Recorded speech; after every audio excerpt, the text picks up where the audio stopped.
اللہ تعالیٰ کبھی آزمائش کے لیے اس کے رزق میں تنگی کرتا ہے تو وہ شکوہ کرتا ہے کہ میرے پروردگار نے میری اہانت کی، میری توہین کی، میری بے عزتی کی، یعنی چاہیے تو یہ تھا کہ مجھے بہت کچھ ملتا، لیکن معاذ اللہ اللہ تعالیٰ نے میری بے عزتی کر کے مجھے بہت کم دیا، شکوہ کرتا ہے۔ اللہ تبارک و تعالی آگے یہ فرماتے ہیں کہ اگر یہ رزق میں تنگی آتی ہے تمہارے تو در حقیقت اس کی وجہ تمہارے اعمال ہوتے ہیں۔ رزق میں تنگی کے دو مطلب ہیں۔ ایک مطلب تو یہ ہے کہ آمدنی کم ہو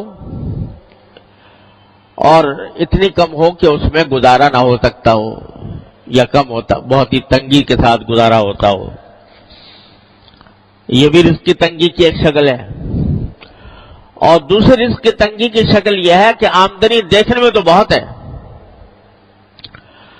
لیکن برکت نہیں ہے، اور اس کا نتیجہ یہ ہے کہ ساری آمدنی ہونے کے باوجود آدمی ہر وقت کسی نہ کسی الجھن میں گرفتار ہے۔ اور آج کل یہ صورت بہت کثرت سے پیش آتی ہے۔ اچھے خاصے مالدار لوگوں کو جن کی آمدنیاں بہت زیادہ ہیں، ان کو بھی یہ شکوہ کرتے سنا کہ پتہ نہیں کہاں سے پیسہ آتا ہے، کہاں چلا جاتا ہے، اور نتیجہ یہ کہ پیسے کا اصل فائدہ تو یہ تھا کہ انسان کو راحت ملتی، انسان کو آرام ملتا، اطمینان سکون حاصل ہوتا، لیکن بجائے آرام اور اطمینان حاصل ہونے کے اس سے پریشانیوں میں اضافہ ہو رہا ہے۔ یہ ہے بے برکتی۔ آمدنی تو ہے مگر برکت والی نہیں ہے۔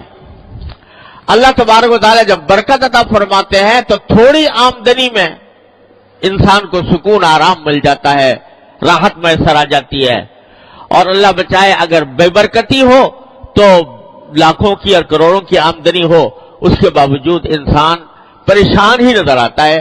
اور قرآن کریم نے ایک جگہ فرمایا کہ بعض اوقات انما یعذبہم بہا فی الحیاۃ الدنیا، اللہ تعالیٰ اس مال کو ان کے لیے عذاب کا ذریعہ بنا دیتے ہیں دنیا ہی کے اندر۔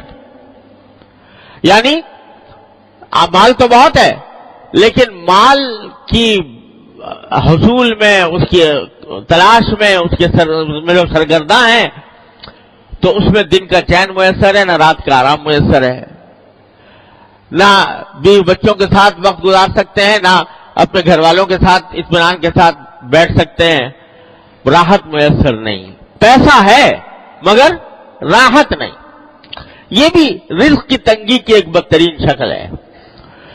تو اللہ تبارک و تعالیٰ دونوں قسم کی تنگیوں کا، اس میں الفاظ جو ہیں دونوں قسم کی تنگیوں کے کو شامل ہیں کہ چاہے آمدنی کم ہو یا آمدنی میں برکت نہ ہو، دونوں کی وجہ در حقیقت یہ ہے کہ تم لوگوں کے حقوق ضائع کرتے ہو۔ لوگوں کے حقوق کیا ضائع کرتے ہو؟ پہلا ذکر کیا یتیم کا، لا تحاضون علی طعام بلکہ لا تکرمون الیتیم، یتیموں کی عزت نہیں کرتے۔ یہ نہیں کہا کہ یتیموں کو کھانا نہیں کھلاتے، بلکہ عزت نہیں کرتے۔ مطلب یہ کہ اول تو یتیموں کی دیکھ بھال میں تمہاری کمی ہے، اور اگر کبھی کوئی کرتا بھی ہے تو اس کا جیسا اکرام ہونا چاہیے، جیسی عزت ہونی چاہیے، اس قسم کی عزت اس کو نہیں دیتے ہیں۔ وَلَا تَحَاضُّونَ عَلَىٰ طَعَامِ الْمِسْكِينِ، دوسرے لوگوں کو بھی کوئی ترغیب نہیں دیتے کہ تم مسکینوں کو کھانا کھلاؤ، مسکینوں کے حاجتوں کو پورا کرو۔